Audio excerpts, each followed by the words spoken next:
Hello dear student, welcome to our channel teachers creator. आज के session में most important questions आप pedagogy और बायोलॉजिकल साइंस देखेंगे, जो कि बीएड फर्स्ट ईयर स्टूडेंट्स के लिए हरियाणा यूनिवर्सिटी के सभी बच्चों के लिए है, बट मेनली फोकस किया गया है सीआरएसयू और एमडीयू स्टूडेंट्स के लिए। ओके, सो स्टार्ट करते हैं। इसमें जो भी इंपॉर्टेंट क्वेश्चंस हैं आपको उनको 100% तैयार करके जाना है एग्जाम में, ताकि आप अच्छे से अच्छे नंबर को गेन कर सकें। सो यूनिट 1 से हमने कुछ क्वेश्चंस लिए हैं। ऐसे ही करके हमने टोटल चारों यूनिट से कुछ क्वेश्चंस उठाए हैं, जो कि बार बार आपके क्वेश्चंस आते रहते हैं, एग्जाम में पूछे जाते हैं और इम्पॉर्टेंट होते हैं। ठीक है, और वीडियो अगर आपको पसंद आती है तो प्लीज़ लाइक शेयर सब्सक्राइब करना ना भूलें। ठीक है, बिकॉज इससे हमें मोटिवेशन मिलता है। और क्या नेक्स्ट टॉपिक बनाना चाहिए, नेक्स्ट सब्जेक्ट बनाना चाहिए, इसको कमेंट सेक्शन में ज़रूर मैसेज करें। सो क्वेश्चन नंबर 1 है, explain the nature, scope, general objective and goal of biological science. ठीक है, अब यहाँ पर क्वेश्चन ऐसे भी पूछ लिया जाता है 4 मार्क्स का, नेचर ऑफ बायोलॉजिकल साइंस या स्कोप ऑफ बायोलॉजिकल साइंस या general objective of biological science या जनरल ऑब्जेक्टिव एंड गोल में डिफरेंस पूछ लिया जाता है। तो कुल मिलाकर आपको इनको तैयार कर लेना है। ठीक है, क्योंकि इनसे 4 मार्क्स के भी क्वेश्चंस बनते हैं, 16 मार्क्स के क्वेश्चन बनते हैं। जैविक विज्ञान की प्रकृति, विस्तार, सामान्य उद्देश्य और उसके लक्ष्यों की सविस्तार चर्चा करें। क्वेश्चन 2 है यूनिट 1 से ही, explain the Bloom's taxonomy for educational objectives of cognitive domain and behavioural domain in detail. इसको मैंने एक ही में दे दिया है, बाकी आपका क्वेश्चन इस तरीके से आता है, Bloom's taxonomy for educational objective of cognitive domain. या तो ये कॉग्निटिव डोमेन के लिए आएगा या बिहेवियरल डोमेन के लिए आएगा, तो आप दोनों ही डोमेन को अच्छे से पढ़ लेंगे। एक साइकोमोटर होता है, वो तो आता नहीं है। ठीक है, खासकर अभी तक तो केवल इन्हीं 2 पर ही बार बार आपके क्वेश्चन बनते हैं, तो आपको ब्लूम्स टैक्सोनॉमी जरूर पढ़ के जाना है। ठीक है, तो ये कर लेना। संज्ञानात्मक क्षेत्र तथा व्यवहारिक पदों में शैक्षणिक उद्देश्यों के लिए ब्लूम के वर्गीकरण को विस्तार पूर्वक स्पष्ट कीजिए। अब यूनिट 1 से ही क्वेश्चन नंबर 3 है, right short notes on history of biological science. यानी कि अगर हम बात करते हैं जीव विज्ञान की जो इतिहास है वो क्या है, तो जैविक विज्ञान का इतिहास क्या है। Life and development of origin, कभी कभी ऐसा भी पूछ लिया जाता है, लाइफ ऑफ ओरिजिन। ठीक है, जीवन और विकास का मूल क्या है। एक्सपेरिमेंटल इन बायोलॉजिकल साइंस, जैविक विज्ञान में प्रयोग क्या है। ठीक है, तो इन पर शॉर्ट नोट्स यानी कि 4 मार्क्स के क्वेश्चंस आ जाते हैं लिखने के लिए। नेक्स्ट देखेंगे यूनिट 2 को। यूनिट 2 से आपके कुछ इंपॉर्टेंट क्वेश्चंस हैं, जैसा कि what is the meaning of pedagogical analysis, describe the complete pedagogical analysis in detail. यानी कि स्टेप्स लिखने होते हैं कि कितने स्टेप्स को फॉलो करके एक पेडागोजिकल एनालिसिस किया जाता है। ठीक है, शिक्षा शास्त्रीय विश्लेषण का क्या अर्थ है, शिक्षा शास्त्रीय विश्लेषण की प्रक्रिया को विस्तार पूर्वक बताइए। यानी कि पेडागोजिकल एनालिसिस की मीनिंग क्या है, कितने स्टेप्स होते हैं, इसको कितने प्रोसीजर होते हैं इसको लिखने के लिए। ठीक है, तो इसके बेस पर आपका नेक्स्ट क्वेश्चन इस तरीके से बनता है, right pedagogical analysis on this topic. ठीक है, अब कोई एक टॉपिक दे दिया जाएगा, उस पर आपको पेडागोजिकल एनालिसिस लिखने को बोल दिया जाता है। जैसे फूड चेन इंपॉर्टेंट टॉपिक है, heredity and environment important topic है, ये कई बार आया है, human digestive system, human circulatory system. ठीक है, यानी कि शॉर्ट नोट्स लिखना है, पेडागोजिकल एनालिसिस करने हैं किन किन टॉपिक्स पर, तो देखोगे आप खाद्य श्रृंखला पर, आनुवांशिकता तथा परिवेश पर, मानव पाचन तंत्र पर, मानव रक्त परिसंचरण तंत्र पर। ठीक है, तो ये कुछ ऐसे टॉपिक हैं जिन पर आपको पेडागोजिकल एनालिसिस के प्रोसेस पूरे स्टेप वाइज स्टेप लिखने को आ सकते हैं।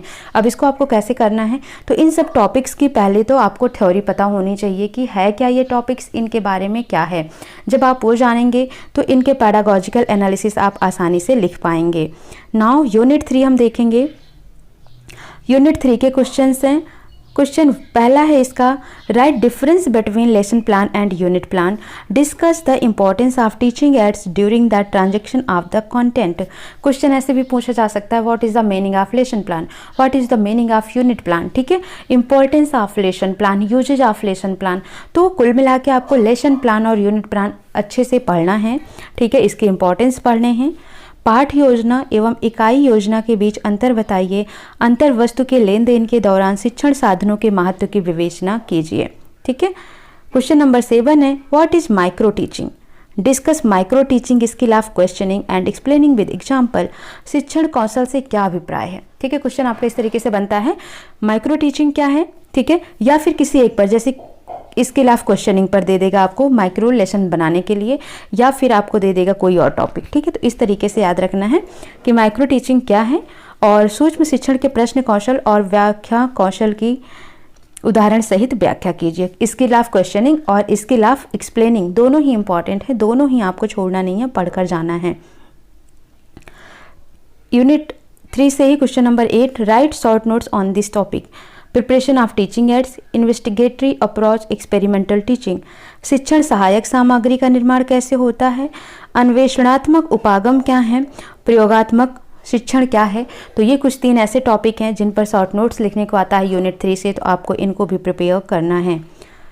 क्वेश्चन 9 है, right micro lesson plan of this topic. ठीक है, तो सूक्ष्म पाठ योजना तैयार करने को आ जाता है, जैसे स्किल ऑफ इलस्ट्रेशंस पर, स्किल ऑफ स्टिमुलस वेरिएशंस पर। निम्न पर सूक्ष्म पाठ योजना तैयार कीजिए। निर्देशन का कौशल, उद्दीपन का कौशल। ठीक है, तो इस तरीके से आपको याद करके जाना है इन टॉपिक्स को, जो कि आपके यूनिट 3 तक के अभी तक हमने बता दिए हैं। जितने भी यूनिट्स हैं, हर एक यूनिट से आपके 20 नंबर के क्वेश्चंस आते हैं, एक 16 नंबर का क्वेश्चन आता है और एक 4 मार्क्स का क्वेश्चंस आता है। ठीक है, तो जितने टॉपिक दे रहे हैं आप इनको कंप्लीट करके जाएंगे, अच्छे से तैयारी करके जाएंगे, तो 100% डेफिनेटली आप 80+ मार्क्स जरूर लेकर आएंगे। यूनिट 4 का क्वेश्चन देखते हैं। What is achievement test? Describe briefly various attributes of a good achievement test. उपलब्धि परीक्षण क्या है? एक अच्छी उपलब्धि परीक्षण की विभिन्न विशेषताओं का वर्णन कीजिए। ठीक है, अचीवमेंट टेस्ट हर एक सब्जेक्ट के लिए इंपॉर्टेंट है, तो एक जगह आप पढ़ लेते हैं इसको, तो बार बार पढ़ने की ज़रूरत नहीं होती है। What is the meaning of evaluation and measurement? Describe its type in detail. Question आपका ऐसे भी बन सकता है, what is the meaning of evaluation, describe the difference between formative and summative evaluations, what is the meaning of evaluation, concept of evaluation and type of evaluation. तो कैसे भी question बन सकता है। तो कुल मिलाकर आपको इवेल्युएशंस, इसके टाइप और मेजरमेंट और इसके टाइप्स कंप्लीट करना है। जब आपको इवेल्युएशन और मेजरमेंट का कंप्लीट एनालिसिस हो जाएगा तो आप इसके डिफरेंस भी लिख सकते हैं। ठीक है, मूल्यांकन और मापन से आप क्या समझते हैं, इनके प्रकार क्या क्या हैं, इन पर संक्षिप्त विवरण दीजिए। क्वेश्चन नंबर 12 है, difference among formative, summative and diagnostic evaluation. रचनात्मक, संकलनात्मक तथा नैदानिक मूल्यांकन में संक्षिप्त अंतर बताइए। ठीक है, ये 4 मार्क्स का भी आता है, 16 का भी आता है, तो आपको याद रखना है फॉर्मेटिव इवैल्यूएशन वो इवैल्यूएशन होता है जो कि हमेशा चलता रहता है क्लास में, एवरीडे हम इसको एनालिसिस करते रहते हैं, बच्चे क्या प्रोग्रेस कर रहे हैं, क्या नहीं, कहाँ पर उनमें एरर आ रही है, कहाँ नहीं। ठीक है, तो जो हम एट द सेशन करते हैं वो कहलाता है हमारा फॉर्मेटिव इवैल्यूएशन, और समेटिव इवैल्यूएशन होता है जो एट द एंड किया जाता है, जैसे हमारा मार्क्स तैयार करना। ठीक है, तो रिपोर्ट कार्ड जो तैयार होती है पूरे साल भर की, वो हमारी मेहनत होती है, तो जो एट द एंड एनालिसिस होता है वो होता है समेटिव इवैल्यूएशन।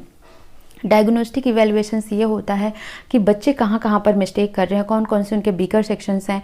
ठीक है, इन सब चीज़ों का एनालिसिस करना वो होता है डायग्नोस्टिक इवैल्यूएशन। ठीक है, तो ऐसे ही आपको बेसिकली इनका समझ लेना है, उसके बाद डिटेल तो आप खुद भी डिस्क्राइब कर सकते हैं। रचनात्मक, संकलनात्मक, नैदानिक मूल्यांकन में संक्षिप्त अंतर बताइए। नेक्स्ट है, right short notes on comprehension and continuous evaluation, type of grading.